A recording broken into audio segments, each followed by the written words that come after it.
días. Buenas tardes. Pues se nos alargó la reunión de seguridad. Se trataron varios temas y muy interesantes. Por eso nos demoramos, pero ya estamos aquí. Hoy vamos a informarles sobre el plan migratorio. Correspondía hacerlo ayer, pero también tuvimos varios temas. Hoy vamos a informarles de cómo se va trabajando para atender el tema migratorio, desde luego buscando dar una solución de fondo, atendiendo las causas. El pasado fin de semana nos reunimos con el presidente de Honduras, continúa el plan de cooperación de México con los países de Centroamérica para hacer todo lo posible y dar oportunidades de trabajo a nuestros hermanos centroamericanos con el propósito de que no se aliente, que no se promueva por falta de oportunidades o por inseguridad la migración. Esa es la estrategia principal. Eso es el Plan México, enfrentar el fenómeno migratorio con desarrollo, con actividades productivas, con empleo, que la gente tenga opciones, tenga posibilidad de trabajar donde nació, donde están sus familiares, costumbres y cultura. Entonces hemos avanzado y ahora se va a informar al pueblo de México sobre cómo vamos. Solo debemos de tener en cuenta el antecedente. Este plan lo hemos venido proponiendo desde hace mucho tiempo y se apuró, se aceleró a partir de la amenaza de la imposición de aranceles, cuando de manera unilateral se querían imponer aranceles a las mercancías que se producen en México y se venden en Estados Unidos. Ahí se llevó a cabo un acuerdo, hubieron diferencias y al final se llegó a un acuerdo con el gobierno de Estados Unidos y se está cumpliendo ese acuerdo y lo estamos evaluando permanentemente. Se dijo cuando se llegó al acuerdo que se iba a llevar a cabo la primera evaluación a los 45 días, ya transcurrieron esos 45 días y fue buena la evaluación y ahora vamos hacia los 3 meses que se cumplen en septiembre, que va a ser la otra evaluación. Para eso ha sido muy importante la colaboración del equipo que se integró para dar respuesta a este compromiso para llevar a la práctica el plan. Y está encabezado este equipo por el secretario de Relaciones Exteriores, Marcelo Ebrard, que ha hecho un papel espléndido, nos ha ayudado mucho en la coordinación de este equipo y en todo lo que tiene que ver con la política exterior de nuestro país. Entonces, le damos la palabra a Marcelo Ebrard para que informe si es conveniente que informen todos los responsables, eso lo decidimos ahora, o que Marcelo dé el informe general y si hay alguna duda sobre algo en particular, pues ya los responsables podrían responder. Eso es todo y a ver, Marcelo. Gracias, señor presidente. Con su permiso, señor presidente, buenos días a todas, a todos. Bueno, el día de hoy les informo que sigue reduciéndose el flujo migratorio hacia México y los Estados Unidos. Para el mes que está por concluir, estimamos que tendremos una cifra de 87,648 que llegaron a frontera norte. Recuerdo que en el mes de mayo eran 144,278. Vamos en 87,000, eso significa pues una reducción considerable como se observa de inmediato. Debo informar también a ustedes que se iniciaron ya las acciones ofrecidas en el Plan de Desarrollo Integral. Somos el único país del mundo que está creando un número de empleos mayor al de las personas que estamos regresando de acuerdo a la ley mexicana a sus países de origen. En el caso de El Salvador, de aquí al mes de diciembre habrá 20,000 nuevos empleos, principalmente en dos programas vinculados al programa de desarrollo integral, al plan de desarrollo integral que se preparó con la CEPAL. El primero es Sembrando Vida, que está dirigido, destinado, orientado a los municipios de los cuales proviene el mayor número de migrantes por razones de pobreza, municipios rurales, evidentemente. Sembrando Vida está operando ahí. Y el otro programa es Jóvenes Construyendo el Futuro, porque en el caso de El Salvador destaca la presencia muy relevante de jóvenes en el flujo migratorio, incluso de lo que se denomina menores no acompañados. Cuando decimos menores, a veces pensamos en los menores de 6 años o de 8 años, pero los menores también tienen 15, 16, 17 años. Entonces, ya está en operación en El Salvador, se hizo, como ustedes saben, la visita del presidente de El Salvador, después su servidor estuvo en El Salvador para iniciar las acciones por conducto de la Agencia Mexicana de Desarrollo. Parte o componente importante de la estrategia mexicana es esto, además del despliegue de la Guardia Nacional y el reforzamiento de otras acciones que ustedes ya conocen. Con Honduras es lo mismo. Honduras es el 47%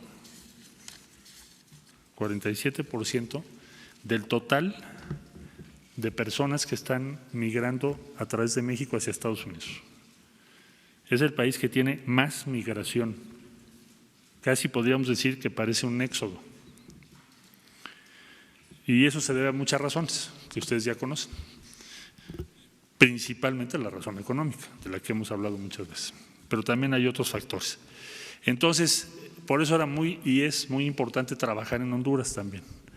Entonces, en Honduras vamos a aplicar Sembrando Vida y Jóvenes Construyendo el Futuro, ambos financiados por el denominado Fondo Yucatán, aprobado por todos los partidos políticos el año pasado. También les informamos que del Fondo Yucatán, como ya lo había yo comentado aquí, se están destinando 60 millones de pesos para apoyar al Instituto Nacional de Migración y otras acciones que tienen que ver con albergues que estaban muy abandonados. La infraestructura que se recibió cuando empezó este gobierno estaba bastante abandonada.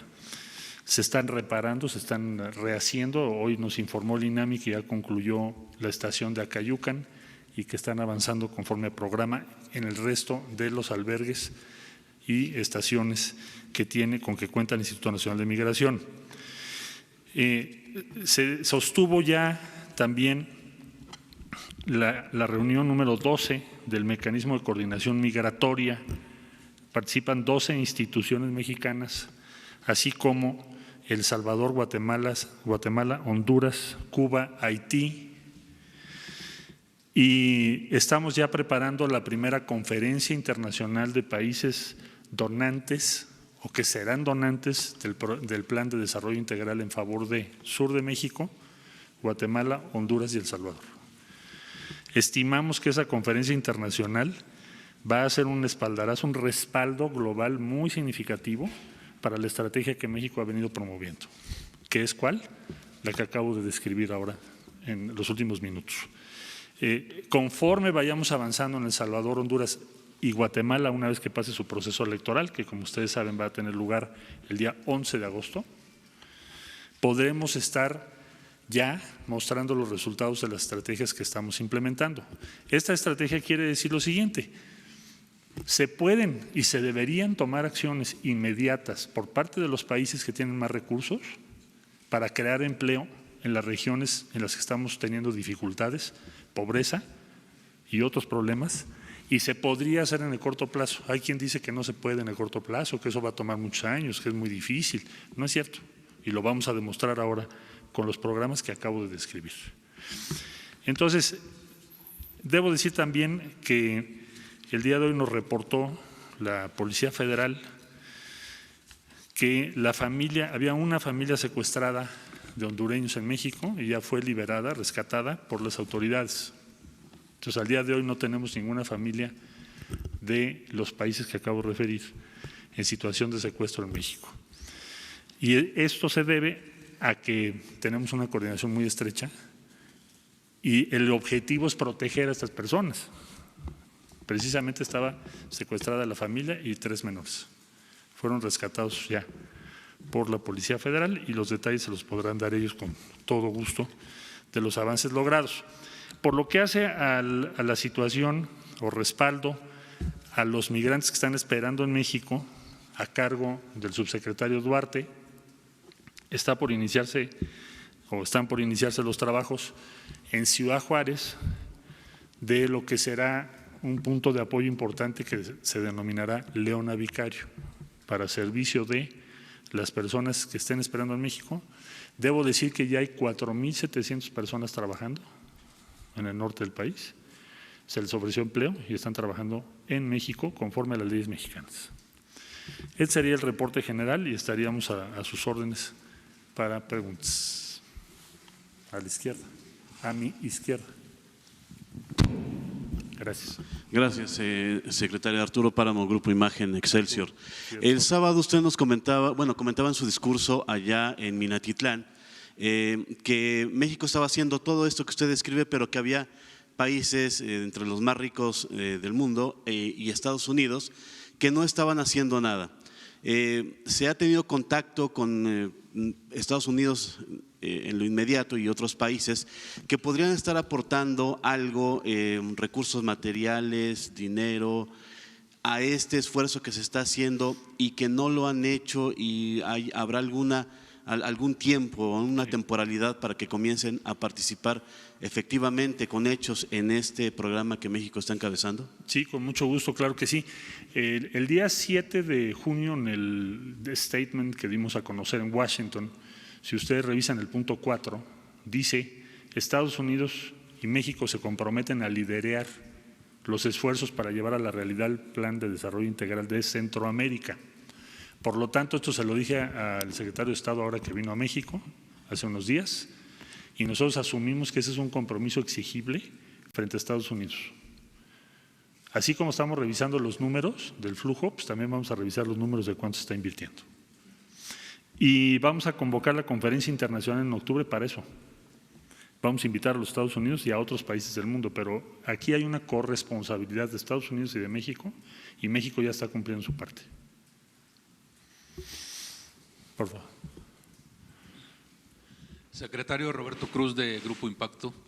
Hace un ratito, cuando empezó la conferencia, mencionaba el presidente que en la reunión de seguridad se demoró un poco porque hubo cosas interesantes.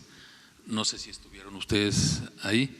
Sí, ¿Tiene que ver algo de esos temas? Porque hubo cosas interesantes que tengan que ver con lo de migración. Y esto junto con otra pregunta, ahorita mencionó algo de una familia hondureña. Si existe algún reporte, algún resumen de la parte importante mexicana que está participando en estas acciones, que es la Guardia Nacional.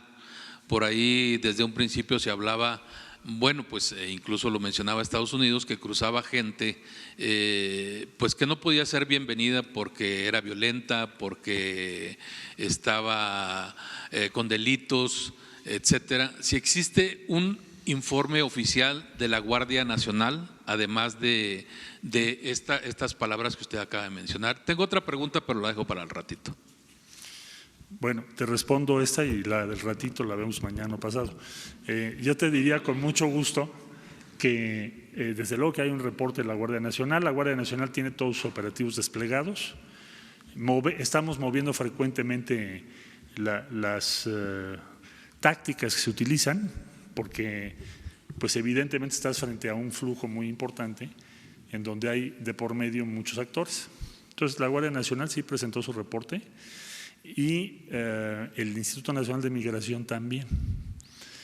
¿Qué reporte oficial te puedo dar? Pues el que acabo de sintetizar, es decir, hay una reducción, el flujo sigue reduciéndose. El número de empleos creados en El Salvador y Honduras está creciendo por parte nuestra de México. Y las investigaciones en curso, que por supuesto hay muchos datos interesantes, no las podemos dar a conocer ahora, pero lo podremos dar a conocer muy pronto. Dijo el señor presidente, son interesantes y van a ser contundentes, pero ya que estén listas las presentamos. Sí, bueno, no diría yo, lo vamos a ver ahora con las… Pero hay muchos datos que les vamos a compartir, pero ya sobre acciones de gobierno. Por favor.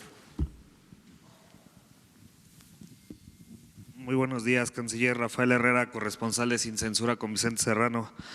¿Cuántos repatriados o deportados se han apoyado con este nuevo plan, canciller? Hace unos días nos comentaba aquí en conferencia que le había dicho el presidente que primero los mexicanos, que le había girado incluso instrucciones para que los mexicanos fueran apoyados. ¿Cuántos empleos se han dado en este caso de todos los mexicanos que han sido repatriados o deportados desde Estados Unidos? Muchas gracias.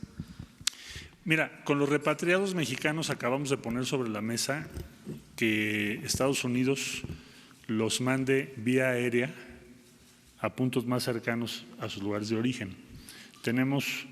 Eso está ahora en proceso de discusión y pues de demanda, de exigencia por parte de México, para facilitar su regreso a sus lugares de la mejor manera posible. Eso nos va a permitir a nosotros iniciar otro proyecto, que es el que ya anunciamos, que es el respaldo vía el INAM y la Secretaría de Trabajo y los diferentes programas del gobierno para ofrecerles empleo igual como lo estamos haciendo con los 4,700, pero para ponértelo en números, por cada empleo que hemos ofrecido a un centroamericano que está esperando en México, se han ofrecido 20 a los mexicanos que han regresado. Esa es la proporción, 20 a 1.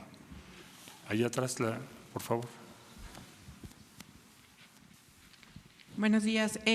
Canciller, ayer el presidente le comentaba a la agencia Bloomberg que de 2017 para esta fecha el presidente Trump le ha bajado a su discurso en contra de los mexicanos. ¿Usted compartiría esta visión, que ha bajado el discurso en contra de la migración, en contra de los mexicanos, sobre todo cuando en un periodo tan corto con este tema de los aranceles ya habíamos tenido una amenaza?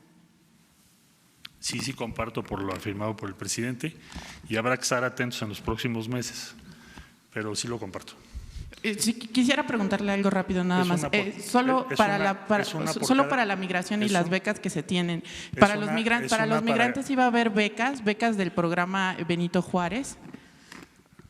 Esos son los apoyos que se van a tener. ¿Se está contemplando? Ahorita te lo contestamos. Gracias. Sí, ahorita. Buenos días, secretario. Por eso les pido que sea una por cada quien, si no nos da tiempo. Bueno, secretario de Relaciones, Carlos Pozos, de la revista Petróleo y Energía. Yo quisiera, la pregunta es, satanizar la migración no es la solución, beatificarla tampoco, pero es bien sabido que los migrantes son enrolados en el crimen organizado. para sicarios, para actos delictivos. ¿Tendrán alguna cifra la Guardia Nacional o la Secretaría de Relaciones Exteriores de cuántas personas que buscando ese sueño, esa prosperidad, han sido enrolados en esas filas? Y finalmente preguntarle si el Instituto Nacional de Migración ya quedó limpio de funcionarios corruptos porque se vendían estancias principalmente a mujeres aquí europeas y bueno, de muchas nacionalidades. ¿Ya está limpio de la corrupción el instituto? Hiciste dos, te contesto la dos, que es la más rápidamente.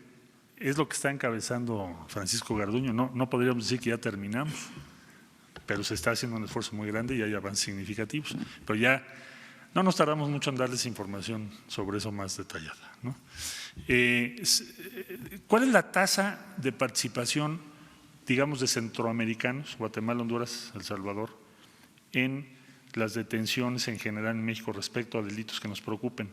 Muy baja, pero prometo que el próximo reporte se los voy a dar porque es un mito. Sí, es un mito.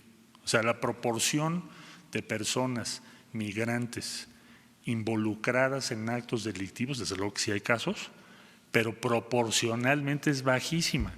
No es cierto que sea alta, es baja, eso es un mito, pero es un mito que se usa para estigmatizarlos y organizar reacciones en contra. Pero con mucho gusto te doy la cifra exacta en el próximo reporte, con todo gusto. Voy a pedírselo a la Fiscalía General de la República, a las fiscalías de los estados, que nos hagan favor de compartirnos esa información y se las damos a conocer. Con mucho gusto. Por favor. Gracias, secretario. Antonio López, del periódico La Razón. Insistir en este tema de los secuestros. Usted ya aclaró que no hay migrantes secuestrados en el país. En La Razón volvimos a entrevistar a Alden Rivera, embajador de Honduras en México, y él insiste que son cientos las personas. Preguntarle en esta materia, pues si usted ya platicó con él, ya se lo aclaró, ¿cuál es la respuesta que ha dado el gobierno mexicano? Muchas gracias. El embajador dijo eso el día viernes, justo en las vísperas de la visita del presidente de Honduras. Yo diría en primer lugar que México es el único país ahorita que está ayudando a Honduras. No hay ningún programa de empleo de 20,000 empleos financiados por México, en este caso, o 20,000 empleos financiados por otro país en Honduras. Entonces yo creo que lo primero es, yo rescataría pues lo que ahí se expresó. Nosotros no estamos respaldando o apoyando más que a las personas que están teniendo que emigrar pues, por la pobreza extrema que hay en Honduras. Entonces, el primer punto. Lo vi el sábado al embajador y le aclaré que el único reporte que hay en México de una persona, familia, o sea, una familia, una persona, secuestrados, era el que estoy refiriendo. Todavía no se daba su liberación. No tenemos otro. Le dije, pero si usted tiene otro caso, por favor dígamelo pues, para que lo podamos atender, para que se pueda investigar, para que se pueda resolver. Y no existe otro caso. Entonces, por otro lado, le diría a usted que también le comenté, con todo respeto, que el 47% de las personas que están atravesando México provienen de Honduras. Y lo que estamos tratando de hacer, de acuerdo a la legislación mexicana, es retornarlos lo más pronto posible a su país para evitar violaciones a sus derechos.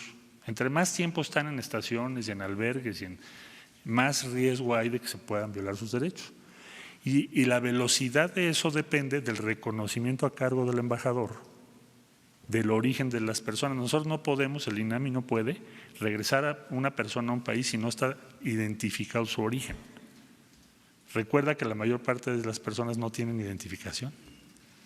Entonces dependemos del trabajo de la embajada e inclusive le ofrecimos que nosotros le ponemos oficinas en el país. ¿Para qué? Para que las personas tengan una atención lo mejor posible. Lo que siempre ha pedido México en Estados Unidos lo tenemos que hacer en México. Pero la posición de México es, me parece a mí, intachable. Le dije el sábado a la comitiva que vino, se llevan 20,000 empleos hoy en un evento. En todo un año, es lo que me decía el presidente de El Salvador, en un año se generaron en el 2018 20,000 empleos en El Salvador. Y en un día México nos está dando 20,000 empleos. Y esas son las cifras, es la realidad. Entonces la única familia está liberada. Por eso no tenemos ningún dato de otra familia que esté en esa circunstancia. Pero si lo tiene el embajador, que nos lo dé, con mucho gusto lo atendemos, como con la prontitud y celeridad que se hizo este caso. Tú, por favor. Secretario, preguntarle sobre en Oaxaca, el Congreso de Oaxaca acaba de aprobar, tiene un mes, que Oaxaca sea una entidad santuario para migrantes. ¿Cómo van ustedes en la implementación de esta decisión que toma Oaxaca? No se van a violar los derechos de los migrantes en esa entidad, pero también implementaron allí un plan de empleo con el padre Solalinde. Si lo puede explicar y también cuáles los servicios de salud que se les están dando a los migrantes también, servicios de empleo y todo lo que implique este plan, por favor. Mire, los derechos humanos de los migrantes no se deben violar en ningún lado. Eso está en la Constitución de México. Celebro que Oaxaca tome esas decisiones y debo decir que los estados de la República en general nos han apoyado mucho en esta tarea, porque es un trabajo conjunto y también participa la sociedad civil. Hay toda una red de albergues y de personas comprometidas con los migrantes que son muy respetables y que nos han ayudado muchísimo, en Oaxaca, en Chiapas, en Tabasco y en todo el norte del país. Está participando la Secretaría de Salud, está participando el Instituto Mexicano del Seguro Social, porque tenemos que cuidar el estado de salud de las personas que están bajo la responsabilidad de las diferentes instancias del Gobierno de México. ¿Cuál es nuestro problema, inquietud principal, cuestión que nos puede llegar a preocupar mucho? Las personas que no hemos podido revisar sus condiciones médicas o que no podemos apoyar vía vacunación, por ejemplo, los menores de edad. Y eso estamos trabajando junto con toda una red que esa sí es de la sociedad civil para que esto se pueda hacer por parte de ellos o nos ayuden en eso. Entonces está participando la Secretaría de Salud, el DIF está participando de manera muy importante, toda la red de albergues del DIF, y les pedimos un protocolo que por cierto ya se va a presentar, que tiene que ver con el trato a los menores de edad. ¿Qué tenemos que hacer? ¿Cómo se tiene que hacer? Sobre todo los no acompañados, que es un porcentaje desgraciadamente muy importante. Digo desgraciadamente porque van solos o solas. Entonces, ya mencioné el Instituto Mexicano de Seguro Social, Indesol, que tiene sus equipos de trabajo, y por supuesto, Bienestar Social, porque tiene, aquí está Javier, que es el subsecretario, él tiene a su cargo el programa Sembrando Vida. Entonces tenemos toda una brigada importante, no solo en Chiapas, sino en Oaxaca, en Tabasco, en todo el sur del país, por instrucciones del presidente de la República. Entonces, se han dado miles de consultas médicas. Ahora, por ejemplo, nuestra preocupación respecto a el dengue o respecto a cualquier otro tipo de fenómeno que tengamos en términos de salud pública. Entonces, tenemos que proteger primero a los migrantes y desde luego también a todos los demás. Por eso se invitó a la Secretaría de Salud y al Instituto Mexicano del Seguro Social. Todos están participando. Debo decir que esta reducción de 144,278 a 87,000 que menciono, se ha dado con respeto a los derechos humanos. Es más, si tú revisas, no tenemos prácticamente quejas contra la Guardia Nacional en derechos humanos. Que esa fue la prioridad que nos marcó el presidente de la República. Entonces, ese es el contexto y ese es el balance del programa, todo lo que incluye empleo, salud, inversión en las instalaciones que recibimos pero en muy malas condiciones, el cuidado de los derechos de las personas. Ahora, eso no quiere decir que todo sea perfecto. Nos falta muchísimo, pero estamos trabajando para que cada vez sea mejor, para que todos los días podamos mejorar lo que hacemos respecto a los derechos de las personas.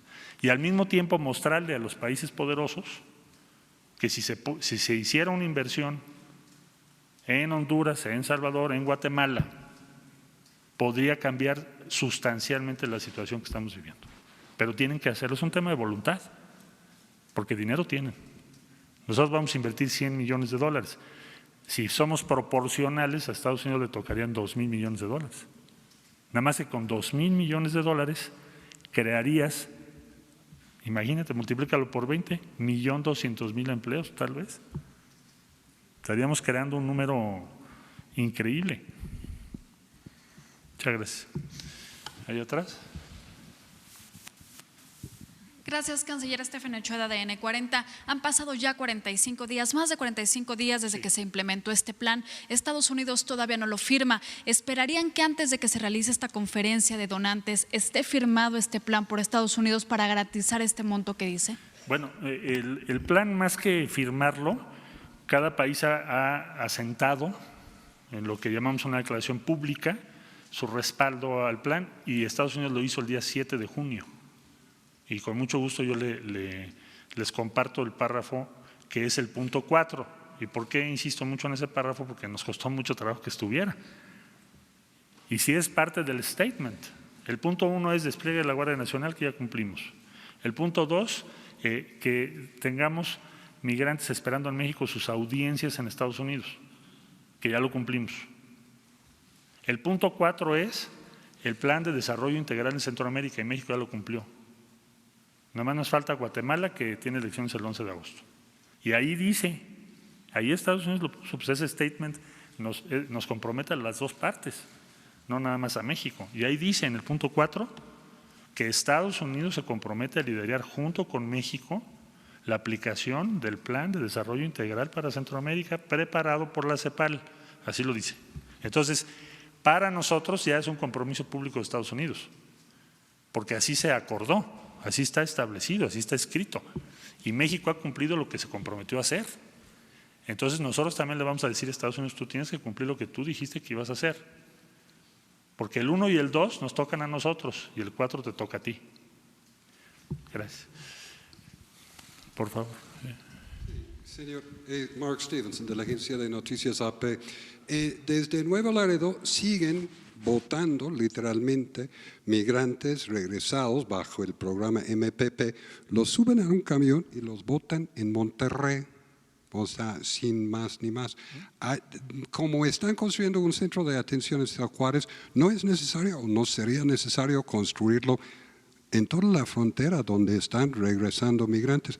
Y por otra parte, usted ventiló el caso de Celaya, de la empresa de camiones de transportes que literalmente tenía una operación industrial. ¿Hay algún detalle que nos puede dar si estas empresas camuflajeaban sus camiones para transportar migrantes con nombres de empresas que realmente las camiones no eran de esas empresas? Sí, es muy importante lo que estás mencionando. Hay una de las cosas interesantes que mencionó el presidente son los avances que tenemos en esas investigaciones, pero estamos, por supuesto, y tenemos que hacerlo, respetando los tiempos y los procedimientos que establece la Fiscalía General de la República. Lo que sabemos es que, desde luego que sí, esos trailers, es sofisticado cómo lo organizan, porque tienen diferentes denominaciones. O sea, sí hacen como un camuflaje, ponen uno como frigorífico, tú lo ves, es un frigorífico, pero llevan adentro 100 personas, 150 personas o más, en condiciones muy riesgosas. Nuestra principal preocupación ahí es evitar que vayamos a tener una tragedia en transportes de ese tipo y puedan morir muchas personas, incluidos menores de edad. Entonces, sí hay una investigación en curso, pero yo no podría dar las conclusiones de esa investigación hoy porque no me corresponde, pero sí la hay. Y no solo de Celaya, ya de varios puntos. Y respecto a los migrantes que están esperando en México, a ver, hay una red en la frontera norte. Históricamente hay una red tanto de los gobiernos locales como de la sociedad civil, una red muy importante. Entonces, lo primero que se hizo por parte del subsecretario Duarte fue respaldar esa red. El paso número 2 es crear nuevas facilidades cuando tenemos necesidad de hacerlo. Ahora, ¿qué hemos visto? En Tijuana un descenso muy grande, muy grande. En Yuma un descenso muy grande, del lado nuestro Sonora. En Ciudad Juárez una tendencia a la baja, muy importante. Entonces, no debe pensarse que en todos los puntos de la frontera estamos teniendo que recibir más migrantes todos los días. Está variando los números, hay lugares donde están bajando sustancialmente.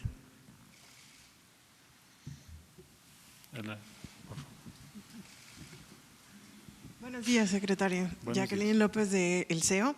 Mi pregunta es, el gobierno del presidente Trump firmó con los pares un acuerdo del tercer país seguro con Guatemala. ¿Cuál es su postura? ¿Cuál sería la postura de México? ¿Y esto qué traería? ¿Qué beneficios traería o consecuencias? Muchas gracias. Bueno, no conocemos el texto firmado todavía oficialmente. Ya le pedimos a Guatemala que cuando lo tenga o cuando tomen la decisión de compartirlo. Sí conocemos versiones en medios, pero no me gustaría opinar sobre versiones que no son las que firmaron. Entonces, una vez que lo conozcamos, pues podríamos darte una opinión más informada y más segura, más clara sobre de qué se trata. Ahora, por lo regular, nosotros no calificamos las decisiones que toman otros países, pero conociendo la versión final, la que está firmada, pues ya podríamos dar una opinión respetuosa respecto a Guatemala. Gracias. Por favor. Buenos días, Daniel Blancas de Crónica. A mí me gustaría hacerle, si es posible, la pregunta al director Garduño. ¿Sí? Haz la pregunta y a ver si la contesta él. Bueno, sí está atento.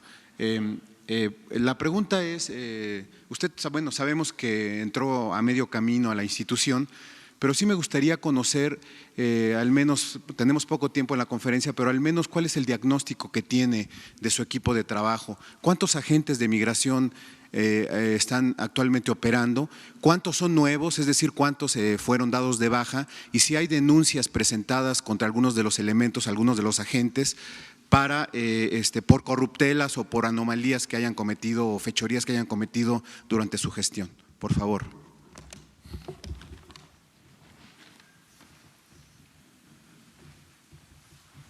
Complemento la información del canciller en relación a que hay investigaciones que están en secrecía, hay denuncias en las contralorías y finalmente pues esto no ha concluido, es la presunción de inocencia, pero finalmente sí hay investigaciones. ¿Sabe cuántas? Relativas aproximadamente menos de 500 y más de 400.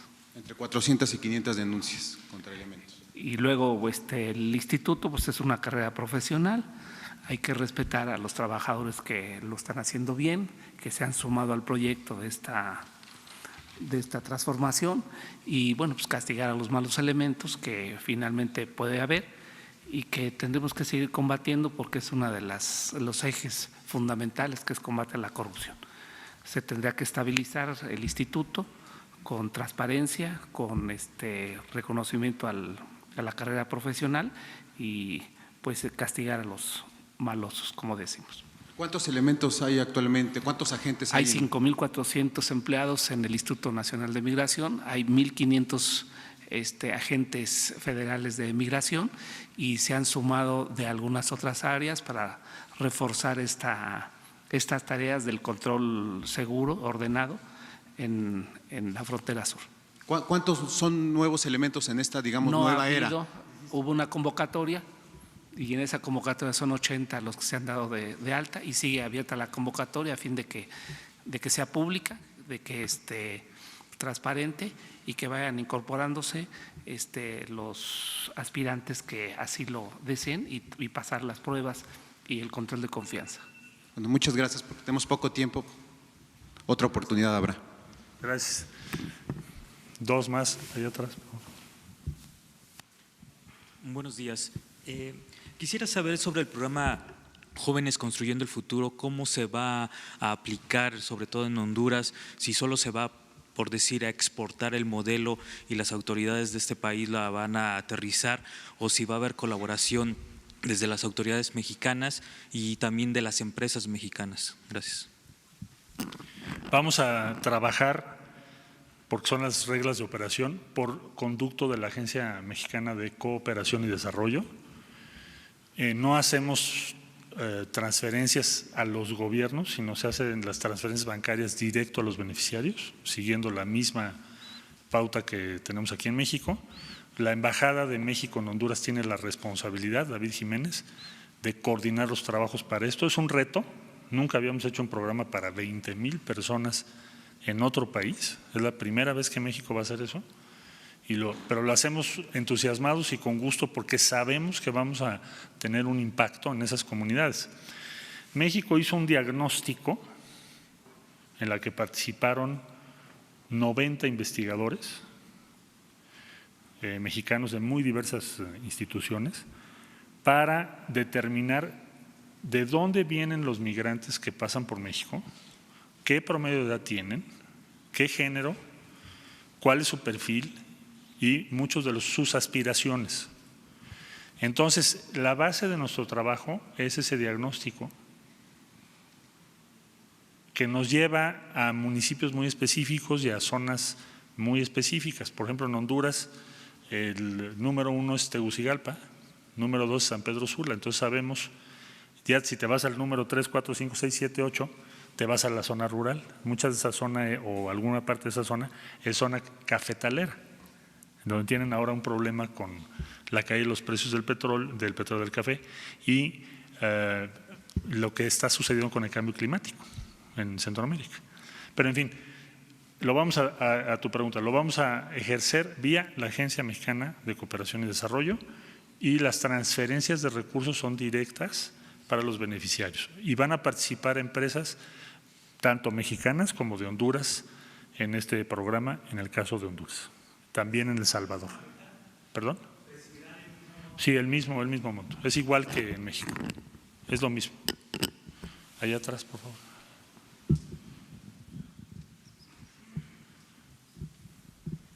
Buen día, Daniela Escobar, corresponsal de Tiempo.tv Coahuila. Preguntarle, usted acaba de decir que Estados Unidos no se comprometió con un acuerdo y no lo está cumpliendo por falta de voluntad. No hemos dicho eso. Bueno, lo que he dicho es que ellos ya fijaron una postura en favor de ese plan. Estamos convocando una conferencia internacional, ahora que vino el secretario Pompeo se lo compartí y estamos invitando a Estados Unidos para eso. Y lo que diremos es, tenemos que cumplir lo establecido en el punto 4 del statement del día 7 de junio. México es el primero que lo cumple. Ahora, pues ha pasado muy poco tiempo.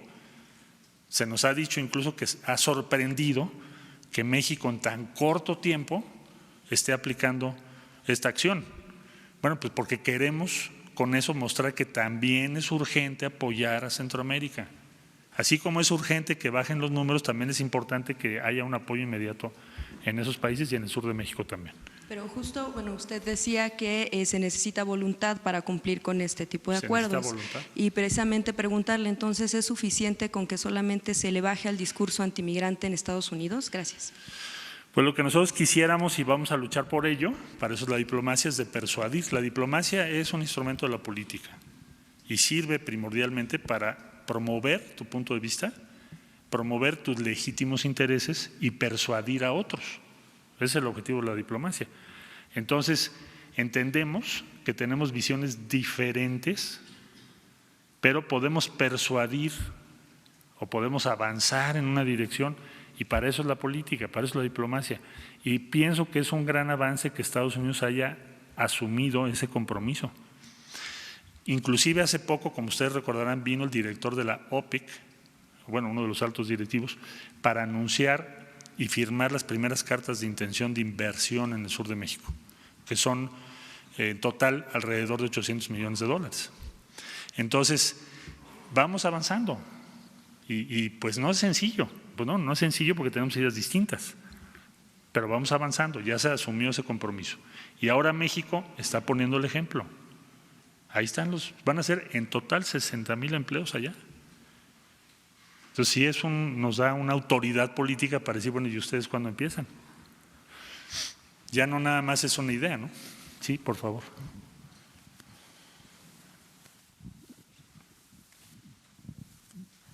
Secretario, buenos días. Noemí Gutiérrez de Efecto TV. Preguntarle, aquí la oposición en México dijo que México es incongruente porque se están destinando 90 millones de dólares a Centroamérica, sin embargo aquí se están teniendo ajustes y recortes. ¿Esta es una política incongruente la que tiene México? Bueno, yo respondería lo siguiente. Primero, me sorprende, me extraña porque hace poco tuve una larga reunión con la comisión que se formó a resultas de que les propusimos tener una comisión Senado, Cámara de Diputados, para llevar a cabo una diplomacia de unidad nacional. Es decir, no tomaremos ninguna decisión respecto a Estados Unidos en la que no estemos de acuerdo todas las fuerzas políticas. Es la única vez que se ha hecho, y esto por instrucciones del presidente, de decir, bueno, tenemos la mayoría y tenemos la confianza afortunadamente del pueblo, pero queremos que todas las fuerzas políticas participen en lo que tiene que ver con las negociaciones más importantes para México en este momento, que son con Estados Unidos. Entonces, les invité a la Cancillería, fueron todas las diferentes senadoras y diputados. La que coordina es la senadora Beatriz Paredes, que por cierto también estuvo el sábado junto con el senador Vasconcelos en Minatitlán. Y todas las acciones que estamos emprendiendo, tanto con Honduras como El Salvador y las que vendrán con Guatemala, hasta ahora que yo vea, tienen expreso consenso de las fuerzas políticas representadas en el Congreso de la Unión. En mi reunión, ninguna fuerza política me dijo que estaban en contra de esas inversiones. Pero además, es lógico que así sea, porque el Fondo Yucatán se votó por todas las fuerzas políticas. Ninguna fuerza política objetó ese fondo, y ese fondo está hecho para financiar proyectos en Centroamérica. Así fue creado. Entonces yo diría que una razón de fortaleza de México en este momento en su negociación es precisamente que tenemos un consenso, tenemos un acuerdo. Hay muchas polémicas políticas, pero en lo que tiene que ver con proteger los intereses nacionales de México, y eso habla bien de nuestra democracia, tenemos unidad. Ahora, eso implica dos cosas. Primero, compartirles la información y ser muy transparente en todo lo que hacemos. Y así hemos ido. Todas las negociaciones, pláticas, intercambios, se los informamos inmediatamente con todo detalle. Es un poco inusual, pero vale la pena, porque no puedes tú comprometerte a apoyar algo si no te informan correctamente todo lo que se está diciendo o lo que se está planteando. Y segundo lugar, porque todos estamos de acuerdo en que dos parámetros. México no va a aceptar ser tercer país seguro, lo hemos dicho y lo seguiremos diciendo, y en eso hay acuerdo de todas las fuerzas políticas, ninguna fuerza política está en contra de eso. Y el otro punto de referencia es que la solución del tema migratorio es ofrecer alternativas y oportunidades para las personas en sus lugares de origen. Entonces, estos dos elementos son los que determinan que estemos actuando con un consenso amplio y lo que llamamos una diplomacia de unidad nacional. Y así nos vamos a mantener en las próximas semanas. Todo lo que estamos haciendo en El Salvador y Honduras es del conocimiento de esta comisión. Han estado no solo en los eventos, sino que tienen el detalle, e incluso nos propusieron que hiciéramos una sesión en el Instituto Matías Romero para discutir cuál puede ser el futuro del modelo de lo que estamos proponiendo o de la idea mexicana respecto a migración, y lo vamos a hacer, lo vamos a llevar a cabo. Muchas gracias. ¿Tú? Gracias, canciller Enrique Legarreta, Quinto Poder. Preguntarle, el fin de semana se reportó otra muerte de un mexicano custodiado por los agentes migratorios en Estados Unidos. ¿Qué plantea el gobierno mexicano para que ya no se sigan dando estos casos de mexicanos que fallecen por estar desatendidos o que no se les da un trato digno en los centros de detención en los Estados Unidos?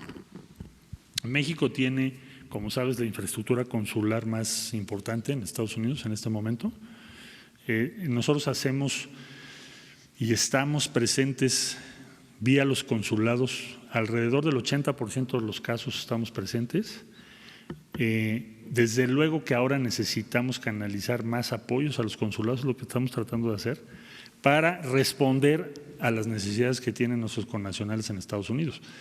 Estábamos en estado de alerta por las redadas ordené que se revisaran todos los casos de detenidos, incluso tú me lo preguntaste, me lo planteaste aquí, y así se hizo y ya los clasificamos. Entonces, lo que quiero decir es, cada vez vamos a hacer más y vamos a estar más cerca y cada vez vamos a tener más posibilidades de apoyar a nuestros connacionales porque es nuestra obligación primera, es lo que nos ha pedido el presidente, eso es una prioridad nacional y pues corre a cargo de nosotros que se lleve a cabo. Y yo diría que los consulados sí están haciendo un trabajo bastante intenso en la representación de los mexicanos que así lo han decidido en Estados Unidos. Pero eso no obsta que no podamos y debamos mejorarlo, ampliarlo y perfeccionarlo. Y en eso estamos comprometidos todos los días. Es lo que tenemos que hacer para evitar eso que estás tú comentando ahorita. Ahora tú, para que no haya quejas del lado izquierdo. Canciller, buenos días. Misael Zavala del Universal. Ha explicado que son 100 millones de dólares para los tres países de Centroamérica. Me parece que son 30 millones para cada uno, serían 90 y 10 millones para, digamos, todo lo que es la ejecución de este programa. Mi pregunta sería, ¿son 100 millones de dólares cada año? Es decir, al final del sexenio serán 600 millones de dólares para estos tres países.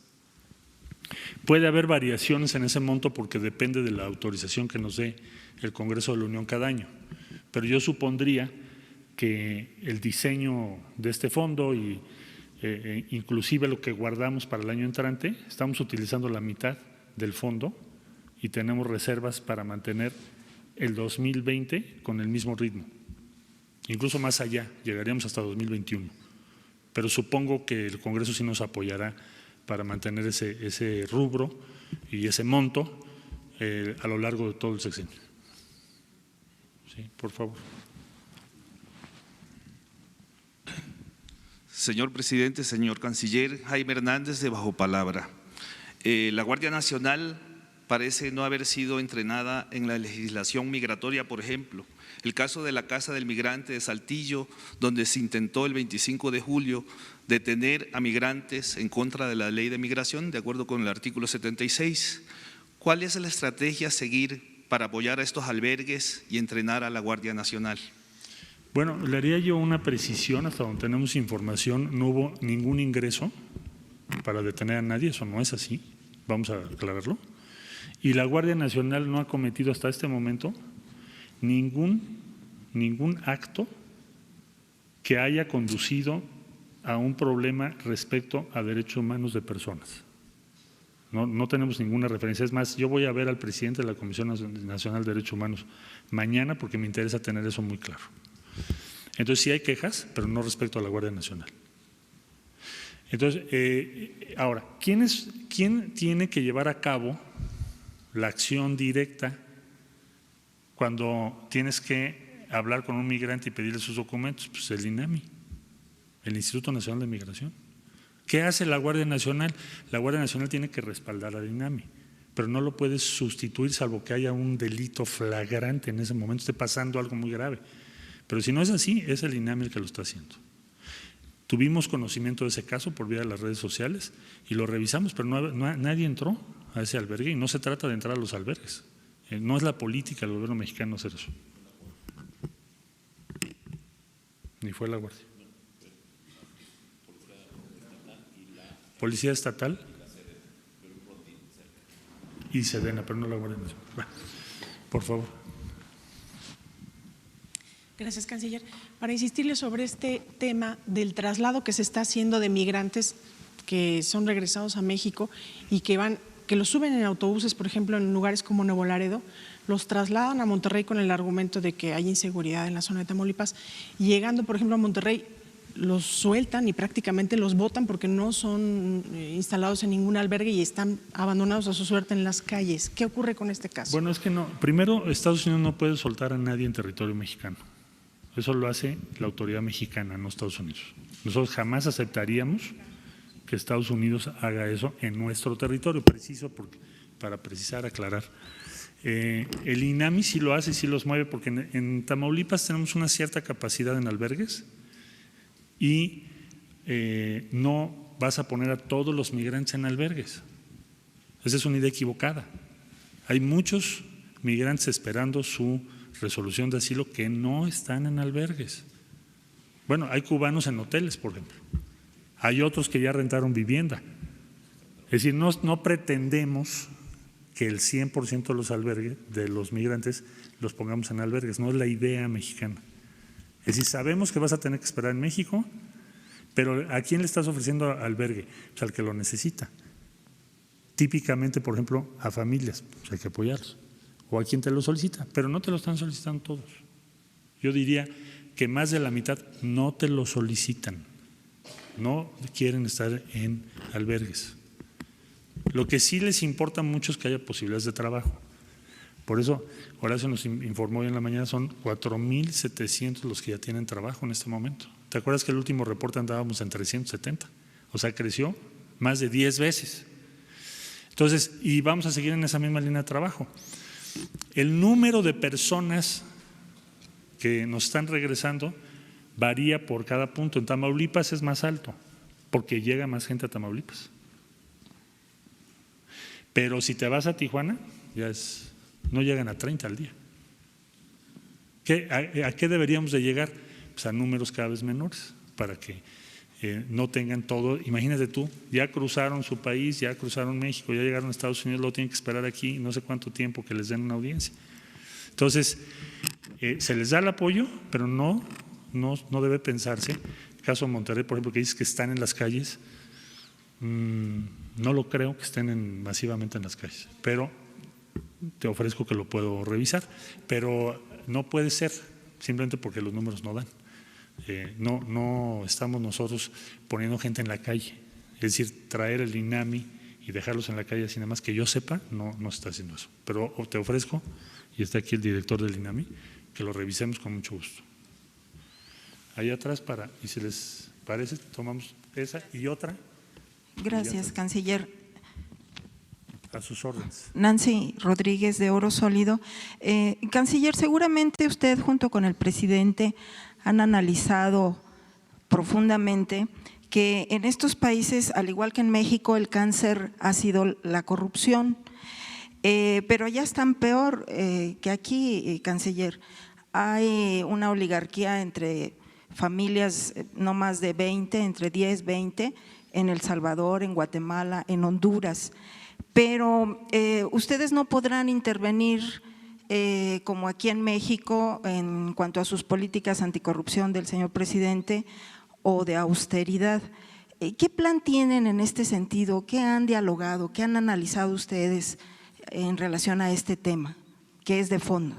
Gracias, canciller. Sí, con mucho gusto le diría yo que México, la cooperación mexicana que ahora nos convierte en el país con más cooperación en términos de empleos en esos 3 países, en Honduras, El Salvador y próximamente Guatemala. Nosotros partimos de la base de nuestros principios constitucionales. El primer principio constitucional es la no intervención. Nosotros no le vamos a decir ni a El Salvador, ni a Honduras, ni a Guatemala cómo se deben de organizar o cómo debe ser su gobierno o qué leyes deben cambiar, porque si el día que hagamos eso, pues estaríamos ya igual que otros compañeros que a eso se han dedicado. México no va a hacer eso, porque es una prohibición constitucional, no es opcional. Tenemos nuestras opiniones, pero nosotros no somos ni pretendemos intervenir en esos países. Ahora, ¿cómo vamos a garantizar la transparencia de los recursos que se van a usar? Que sería la pregunta, entiendo, de usted. Los va a ejercer la Agencia Mexicana de Cooperación y Desarrollo. Son recursos verificables por el Congreso de la Unión, ya se lo comentamos tanto a Honduras como a El Salvador, y son auditables por la Auditoría Superior de la Federación de México, porque son recursos de los contribuyentes mexicanos. Y nosotros tenemos que velar porque se ejerzan exactamente para el fin al que han sido dispuestos. Por lo tanto, nuestra obligación es que los recursos se entreguen directamente al beneficiario. O sea, no vamos a entregar un cheque al gobierno de cada país para que cada país lo ejerza, sino entregaremos el recurso directamente a cada beneficiario. Y están plenamente conscientes, por supuesto, los países, los gobiernos, de que estas son las reglas y las normas mexicanas. El año entrante pues tendremos auditoría de la Auditoría Superior de la Federación y eso lo sabemos todos, sobre todo la Agencia Mexicana de Cooperación y Desarrollo. Entonces vamos a ser muy cuidadosos en el ejercicio de esos recursos para garantizar que tengan el destino para el que fueron diseñados o propuestos o asignados. Bueno, última pregunta, por favor. Buenos días, canciller Diana Ventáez, de Diario 24 Horas. Preguntarle si Estados Unidos le ha informado de cuántas solicitudes de asilo ya se han resuelto para los migrantes que están esperando en México y cuántas esperarían resolver al término de estos 90 días, este plazo que se había establecido con el gobierno de Estados Unidos. Entre el reporte que tenemos, aunque no oficialmente, pero lo voy a pedir por vía oficial, es que entre soluciones y personas que ya no se presentan a la audiencia, no sé en qué proporción, es alrededor del 40%. Pero lo pediré por escrito para dárselos a ustedes. Pero oralmente nos han dicho que alrededor del 40%. ¿Y cuánto se esperaría que se hubieran resuelto estas solicitudes de asilo ya cuando se cumplan estos 90 días de que pues se sería ese porcentaje, ¿no? Lo que esperaríamos, que esté en torno al 40%. Eso será parte de la evaluación que también debe presentarse. Es uno de los puntos. Gracias. Y eso se vence más o menos el 6 de septiembre. ¿Sí? Muchas gracias por su atención.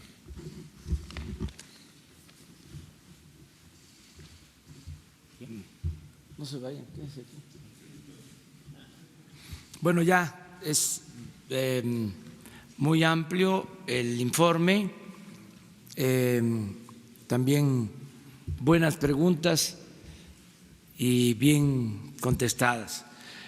Si les parece, vamos con 5 preguntas generales y concluimos la conferencia del día de hoy. Yo nada más les informo que Jesús les va a dar a conocer lo del plano del departamento donde estoy viviendo, en Palacio Nacional. Una copia, no tienen, a ver, ¿por qué no lo ponen de una vez? Y ya con eso terminamos la conferencia del día de hoy. 5 preguntas. A ver, contigo. Pero a ver, de los que no han preguntado, ¿no? ¿Les parece? Es una pregunta. Sí.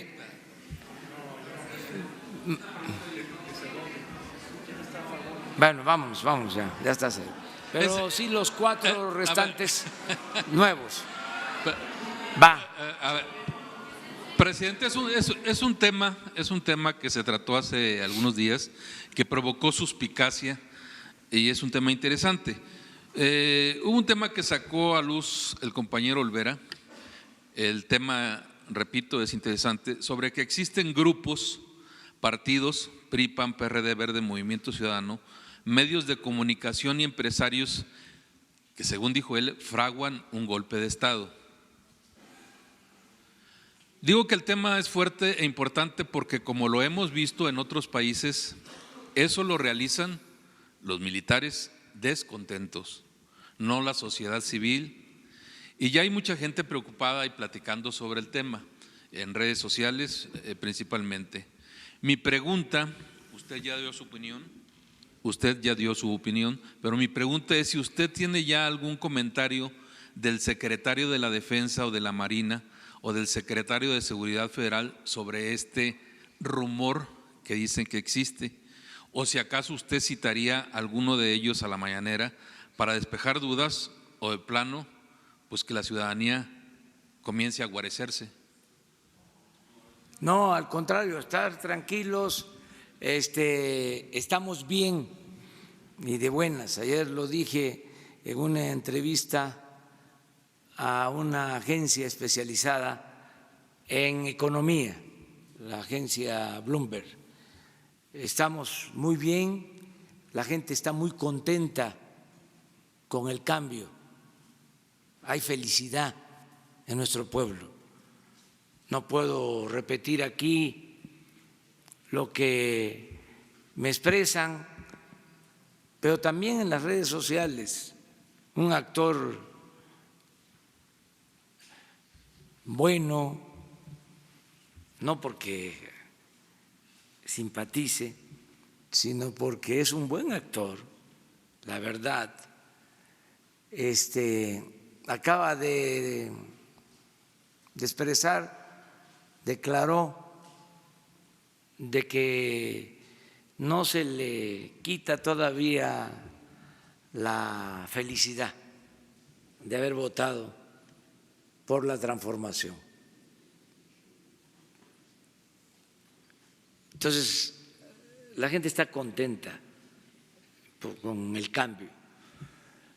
Y hay algunos que están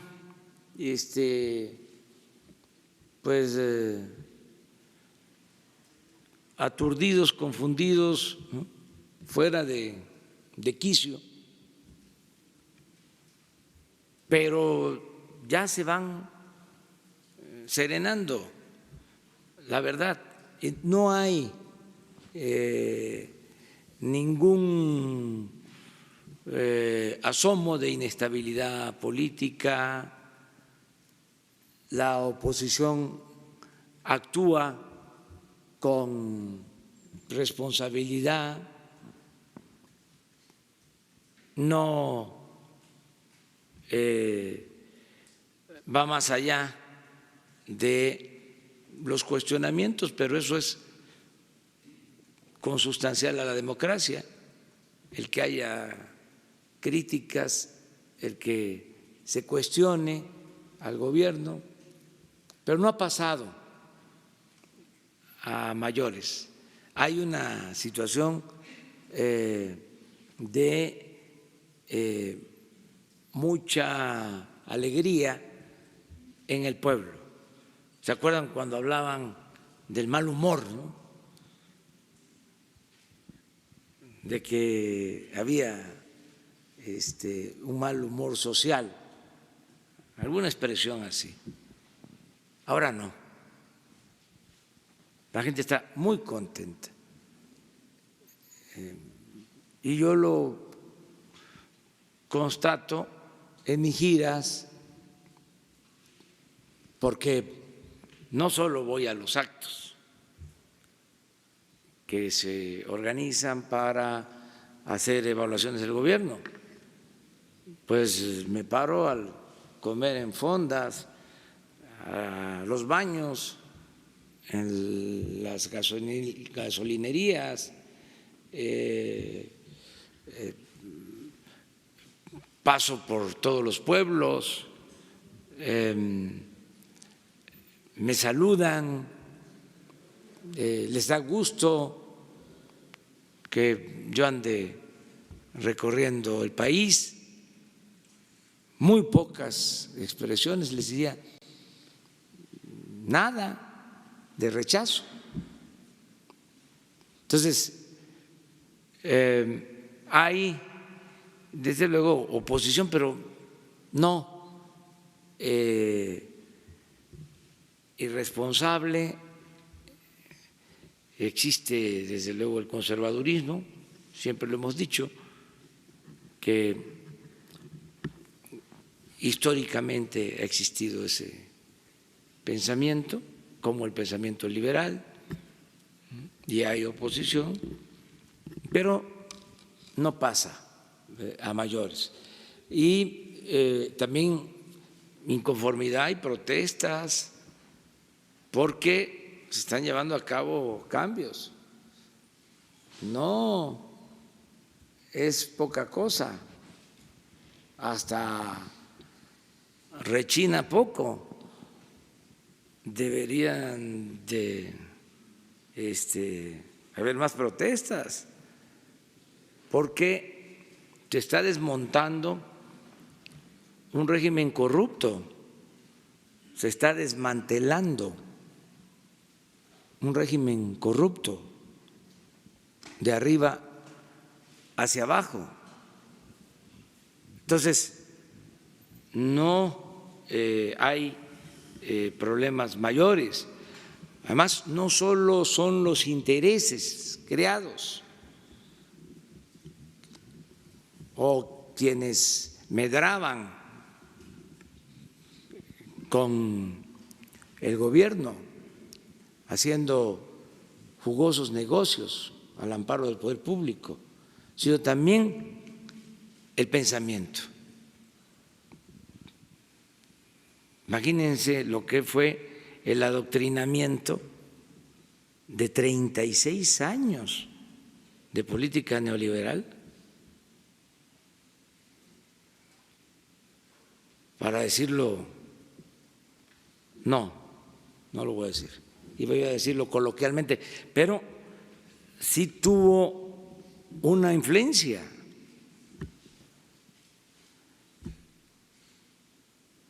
Porque fueron muchos años de formación en una doctrina. Es como cuando cae la Unión Soviética,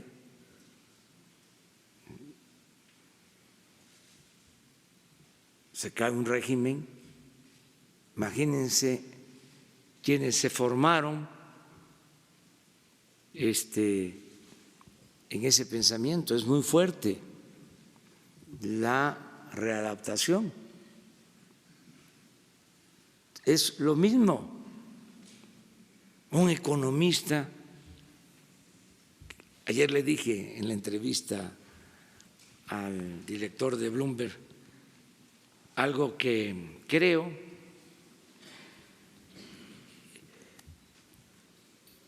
que durante mucho tiempo se elevó la economía a rango supremo y se subordinó todo lo demás, y que yo no creía en eso, que incluso ese fue parte del problema.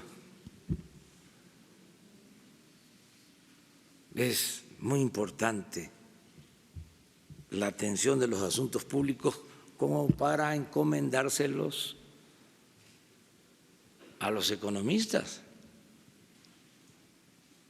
Es como encomendarle la paz de un país a un militar.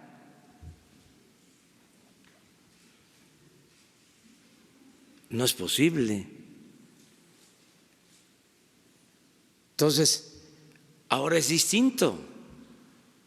Claro que necesitamos a los economistas y necesitamos a los militares, pero tiene que coordinar los esfuerzos la política. No estoy hablando de la politiquería, estoy hablando de la política, del noble oficio de la política. Entonces son los cambios que se han venido dando y por eso pues a veces no se entienden las cosas. En el caso de la austeridad, imagínense si se estaba acostumbrado a tener sueldos elevadísimos, a tener guardaespaldas, achichincles, lambiscones, barberos. ¿Qué horas son? Decía el presidente, las que usted quiera que sean, señor. Entonces todo eso ya se terminó, se acabó.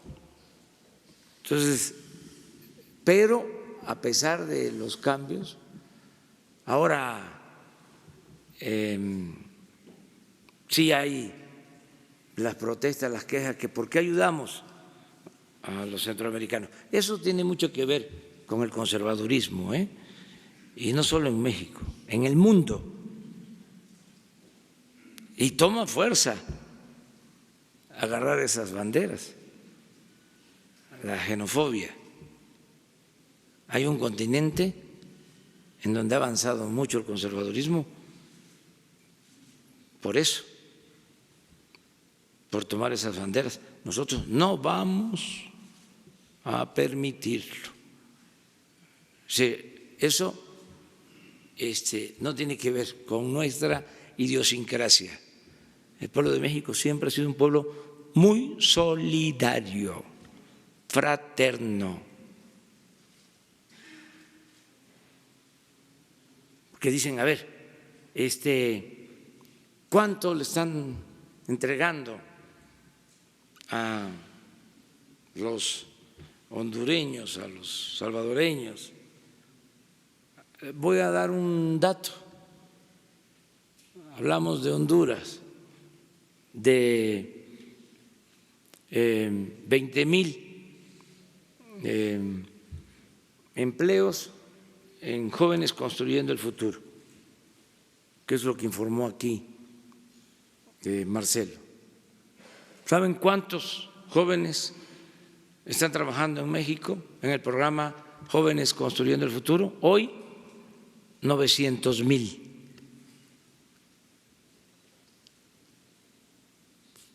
¿Qué dicen los conservadores? Los que están a favor de la xenofobia. ¿Por qué a Honduras y por qué no a México? 900,000 jóvenes, lo puedo probar, están trabajando como aprendices en México. ¿Qué no podemos apoyar con 20,000 a Honduras? El otro programa, Sembrando Vida,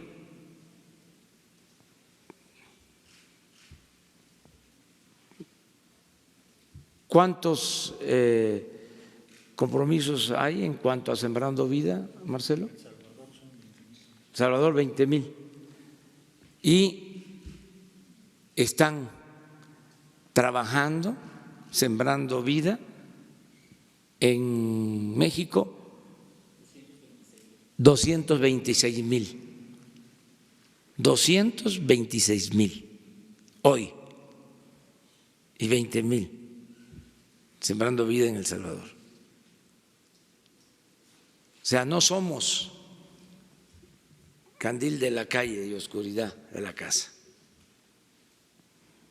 Somos partidarios de la fraternidad universal, de la justicia sin frontera, del humanismo. Yo celebro que estemos llevando a cabo este plan y que estemos protegiendo a los migrantes, que afortunadamente no se hayan tenido desgracias que lamentar. No hablemos de represión, sino de volcaduras, de asfixias en camiones, de epidemias y pérdida de vidas de menores. Esa es mi preocupación. En eso estamos protegiendo. Ayer también lo decía en la entrevista de Bloomberg, que es mejor para nosotros, por el cuidado a los migrantes, proteger el sureste, que pasen al norte por los riesgos, por lo que aquí se mencionaba, de las bandas. Entonces los estamos cuidando, son nuestros hermanos. Claro, tenemos que cumplir con nuestras leyes, tiene que haber orden, la democracia es orden democrático, y seguir convenciendo y persuadiendo de que lo mejor es la justicia, la paz, es fruto de la justicia. Entonces, vamos a continuar de esta manera. Gracias, presidente. Buenos días, Nayeli Roldán, reportera de Animal Político. Dado que la estafa maestra documentó un sistema de corrupción y no solamente un caso, no solamente estaba implicada Rosario Robles, sino también el gobernador del Estado de México, por ejemplo, Alfredo del Mazo, Emilio Lozoya, Gerardo Ruiz Esparza. Y en total fueron 11 titulares de diferentes dependencias y organismos implicados, insisto, en un sistema de corrupción que desvió más de 5,000 millones de pesos de recursos públicos. La pregunta, presidente, es: ¿usted instruirá a organismos como el SAT o la Unidad de Inteligencia Financiera para que justamente investigue cómo fue este flujo de dinero? Porque esas entidades pueden determinar perfectamente en qué cuentas bancarias terminaron esos recursos desviados a través de empresas fantasma. Bueno, puntualmente 3 cosas. 1, 0 corrupción. Y agrego, 0 impunidad. 2, no solapar actos de corrupción. No somos tapadera. 3, se está apoyando a la Fiscalía General en todo lo que nos solicita, porque la Fiscalía tiene abiertas investigaciones en este caso y todos los informes que tienen que ver con datos de inteligencia financiera. Hay la instrucción precisa a Santiago Nieto de que se entregue toda la información y la Fiscalía va a resolver. No hay impunidad para nadie. Entonces, hay que esperar nada más que concluyan las investigaciones y los procesos legales. Claro, solo que en este caso, presidente, solamente existen denuncias específicamente en contra de la Sedesol y la Sedatu, que justamente encabezaba Rosario Robles. La pregunta es si su gobierno también investigará al resto de implicados en este sistema de corrupción, porque en estos casos no hay denuncia, tendrían que interponerlas. La Procuraduría está, en este caso la Fiscalía, está haciendo la investigación y amplia, sin limitaciones. Tengo la información de que se retomó esta investigación y se amplió, que es lo que está haciendo la Fiscalía. Para más funcionarios. No sé exactamente, pero como se dice en estos casos, lo que resulte de la investigación, sin límites, todos los que puedan estar implicados. Se llama declarar, ese es el procedimiento, y de esa forma van saliendo, ¿sí?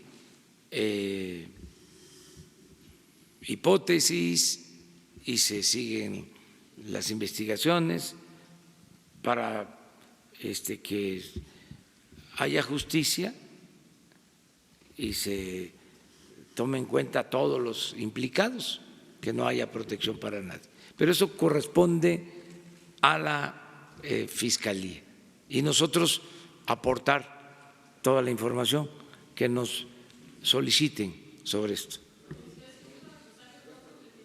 2, vamos 2. A ver, bueno, pues este es el departamento ya estaba construido.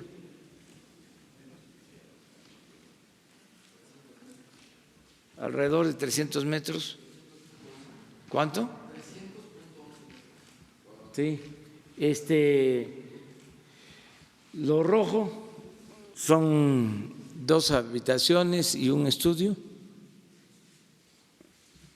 Y lo que está en azul, claro, es cocina, sala y comedor. La ubicación es así, se las encargo a ustedes, que son mirones profesionales.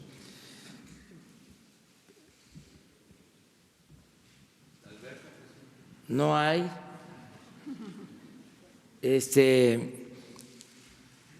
Me ayuda mucho el estar aquí, porque me ahorra como 2 horas diarias.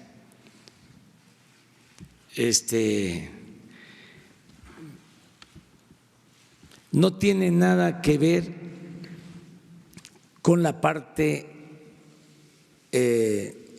histórica. Este sitio ya estaba ocupado, impactado, ya con una construcción, vamos a decir, moderna dentro del palacio. No está junto a los salones. Todos los salones de palacio, los corredores, desde luego los sitios históricos se conservan, no se van a utilizar en lo cotidiano, en el trabajo diario. Junto a este departamento estaba el Estado Mayor presidencial y también ya era una zona impactada, modernizada. Entonces, ahí vamos a atender en lo que era la oficina del Estado Mayor para no utilizar el comedor grande. A veces salen fotos en donde hacemos reuniones en el comedor principal del palacio. Entonces ya no se va a usar, solo para ceremonias de trascendencia cultural, diplomática, y se va a despachar en lo que era el Estado Mayor Presidencial. Es el área que se va a utilizar. Vamos a procurar también que en los salones se cuide el piso, un poco lo que hicimos aquí, no de esta manera, aquí porque tenemos que cuidar el piso. Allá estamos buscando la forma de que en los salones haya como una alfombra, pero angosta, para que se puedan apreciar también los pisos, pero caminando por en medio por esa alfombra, cuidar este palacio que es de todos los mexicanos y es nuestra historia, porque este palacio tiene pues 500 años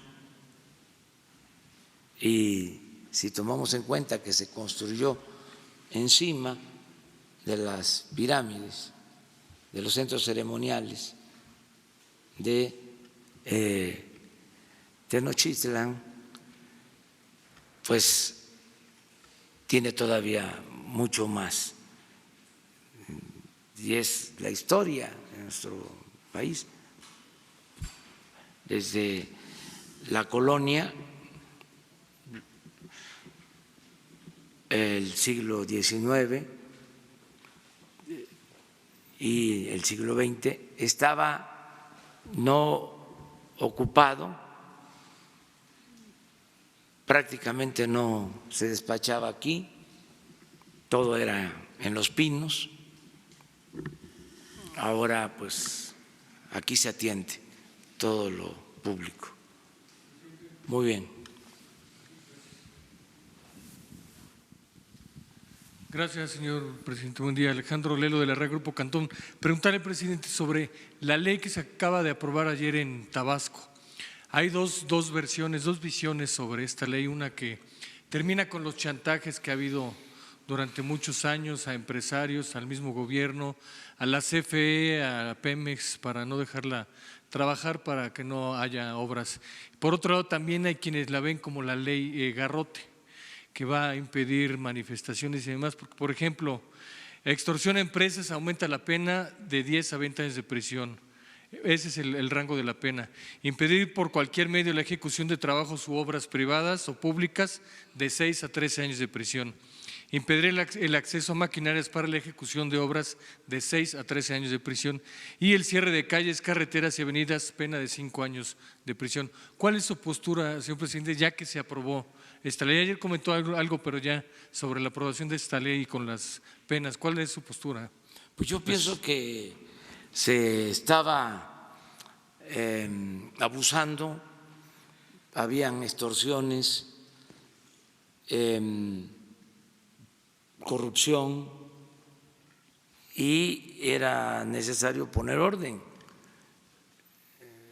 Creo que ese fue el motivo principal de esta nueva legislación. Desde luego hay que proteger los derechos de los ciudadanos, no puede afectarse el derecho a disentir, el derecho a la manifestación, la libertad en general, ¿no? Hay que ver eso.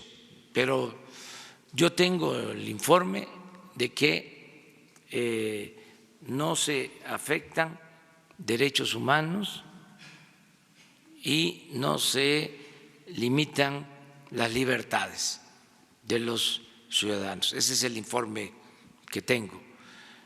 Y sí es necesario que se acabe con la extorsión y que no se permita la corrupción, porque ¿qué puede pasar en el mediano plazo?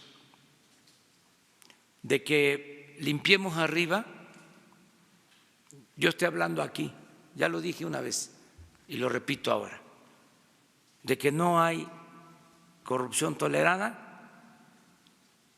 y me diga un empresario, un comerciante, pues el presidente está en la luna, está en otro planeta, porque a mí me extorsionan. Yo sigo padeciendo de la corrupción. Es acabar con la corrupción comenzando arriba, para dar el ejemplo, porque estoy convencido de que la corrupción se extendió de arriba hacia abajo, no de abajo hacia arriba. No creo para nada, rechazo la versión de que la corrupción es parte de la cultura del pueblo de México. Así, lo rechazo por completo. Podría decir que es un absurdo, lo menos, porque en nuestro pueblo siempre, lo he dicho, hay una gran reserva de valores culturales, morales, espirituales. El problema se creó arriba, se dio el mal ejemplo arriba, y por eso hay que acabar con la corrupción de arriba para abajo, cómo se barren las escaleras. Y esa es otra diferencia que tenemos con el conservadurismo. ¿Saben qué hacían los conservadores? Hablaban nada más de la mordida, hasta hacían encuestas y dejaban carteras con señalización o identificación en la cartera para ver el grado de corrupción de un país. En las casetas telefónicas colocaban para ver cuántos hablaban devolviendo la cartera, y en función de eso decían, este país es más corrupto que este otro. Pero arriba no se medía la corrupción. Entonces, la medían nada más abajo, solo las mordidas, no las tarascadas.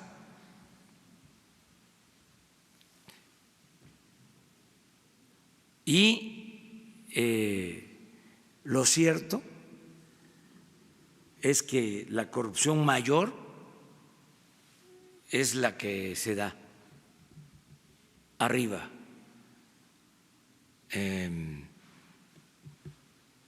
La complicidad del poder económico con el poder político, los saqueos permitidos. Imagínense modificar las leyes para robar, y pasaba de noche todo eso. Voy a seguirlo diciendo, 25 años considerando que la corrupción en México no era delito grave y que se podía salir bajo fianza.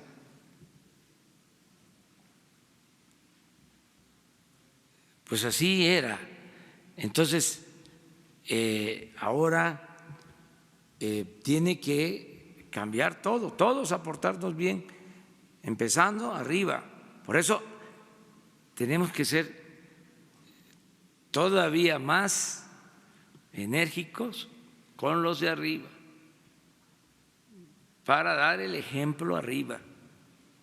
Nada de que voy a perforar un ducto, voy a sacar gasolina de un ducto con una toma clandestina, porque todos roban, porque yo no. Si miren cómo viven los políticos, colmados de atenciones y de privilegios, y yo estoy en la pobreza, no tengo nada. Entonces, que ya no haya esa justificación. Es decir, arriba no se roba y no se debe de robar abajo. Entonces, las leyes que sean necesarias. Por eso, si estamos convirtiendo en delito grave el robo de combustible y estamos convirtiendo en delito grave la corrupción, también delito grave la facturación para la evasión fiscal. Y les adelanto, voy a enviar antes de que comience el periodo legislativo, el periodo ordinario, voy a enviar una iniciativa para reformar el artículo 28 de la Constitución y que sea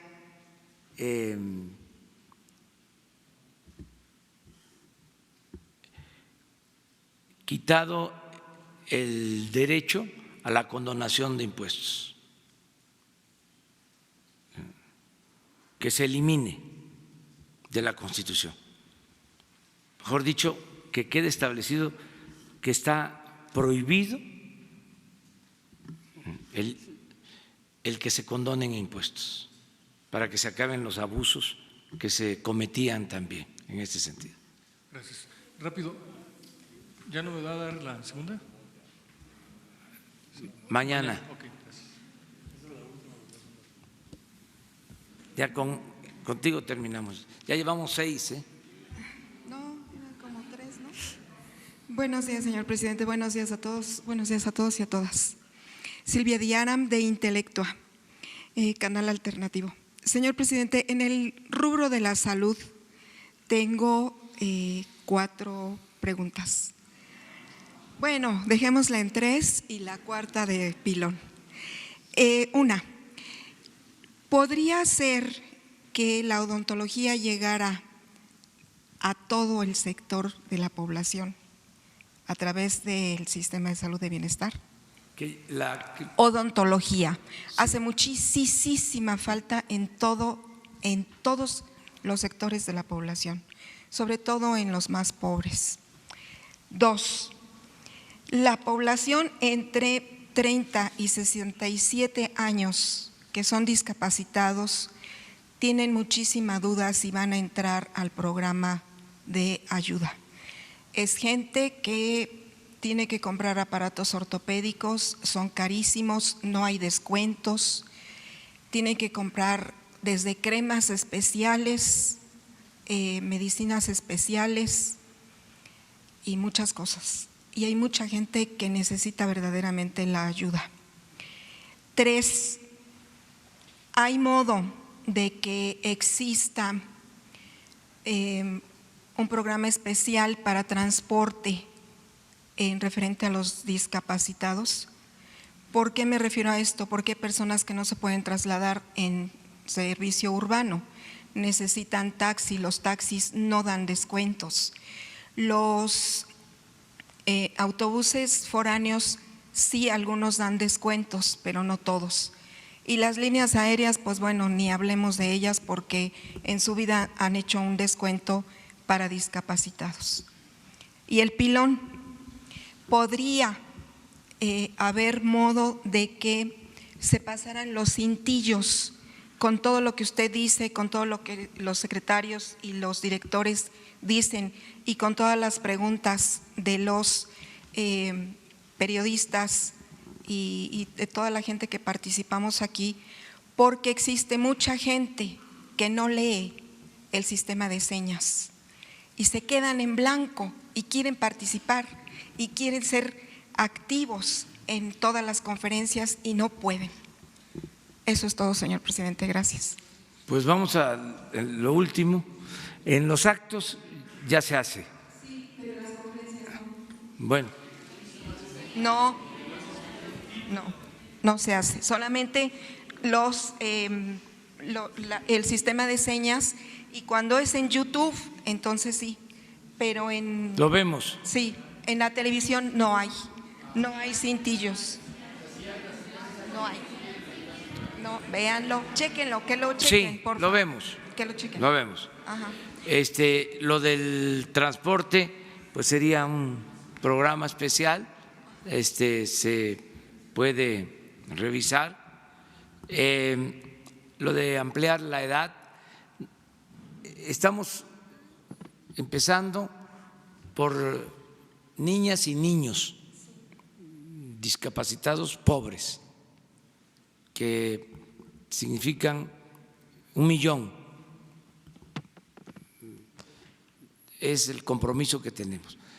En la medida que tengamos más presupuesto, lo vamos a ampliar. Y se están haciendo también excepciones. Cuando se trata de gente mayor, muy humilde, muy necesitada, se hacen excepciones. Pero en una primera etapa es niñas y niños, pobres, todos. Es 1 millón de pensiones este año. Yo espero que nos vaya bien, que son 3 cosas, ¿no? Lo que ahorremos por no permitir la corrupción, lo que ahorremos por no permitir los lujos en el gobierno con el plan de austeridad republicana, y lo tercero, que al crecer la economía, en la medida que vaya creciendo la economía, vamos a tener, sin aumentar impuestos, nada más porque va a haber más dinero, vamos a tener más recaudación y vamos a tener recursos. Esto implica también que yo espero que se recupere la producción petrolera, tengamos excedentes del petróleo. Durante mucho tiempo el petróleo fue un aporte fundamental al presupuesto, llegó a ser hasta del 40% del presupuesto, el ingreso proveniente del petróleo, y eso se cayó en este último periodo, pero estamos procurando de que aumente la producción y tengamos excedentes. Acerca de las especialidades en atención médica, la odontología es lo mismo. Estoy visitando hospitales y sí hay, no en todos, sí, pero sí. Pero hace falta personal. Hace falta personal. Lo que me estoy encontrando es de que nos faltan especialistas en los hospitales, se cubren a veces, se cubre a veces un turno, un radiólogo que está nada más hasta las 4 de la tarde, ya en el turno de la tarde, de la noche, no hay en hospitales. Y menos en fin de semana. Sí, y no hay en fines de semana. Entonces, estamos trabajando de esto. Además, no se tienen en los hospitales rurales, sobre todo donde se atiende a la gente pobre, todas las especialidades. Entonces, estamos trabajando esto, fortaleciendo desde luego la medicina preventiva, el que tengamos atención desde las unidades médicas rurales, los centros de salud y estos servicios. Va a depender también de los recursos. Yo espero que vamos a mejorar mucho en todos los servicios educativos y de salud. Es el propósito, son prioridades que tenemos. Y ahora sí, nos vemos mañana. No se le olvide el ICEMIM del Estado de México. Sí. Necesita una buena limpia, De acuerdo. desde con jalé, con lejía y con todo. Sí.